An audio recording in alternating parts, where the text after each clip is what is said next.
నమస్తే అండి. Welcome to Triveni's kitchen. ఈరోజు మన రెసిపీ వచ్చేసి ఫంక్షన్లలో, పెళ్ళిళ్ళలో చేసే సైడ్ డిష్ అండి. ఇది కోసాంబరి. ముందుగా దీనికి కావాల్సింది ఒక చిన్న గిన్నె పెసరపప్పు అండి.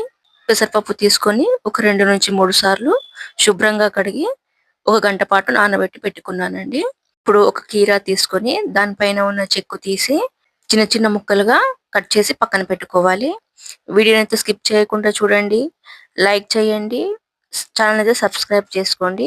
ఇప్పుడు ఈ పెసరపప్పులో ఉన్న నీరు మొత్తం వార్చి కొంచెం డ్రై అయిన తర్వాత అందులో కీరా ముక్కలను అలాగే అరకట్ట కొత్తిమీరను చిన్నగా కట్ చేసి అందులో వేయాలి. అలాగే పచ్చి కొబ్బరి తురుము ఒక 5 టేబుల్ స్పూన్ల దాకా వేసి తగినంత ఉప్పు వేసి బాగా కలుపుకోవాలి. ఇది చాలా టేస్టీగా ఉంటుందండి. పెళ్ళిళ్ళలో అయితే సైడ్ డిష్ గా చేస్తారు. మనం ఇంట్లో కూడా ఇలా చేసుకోవచ్చు.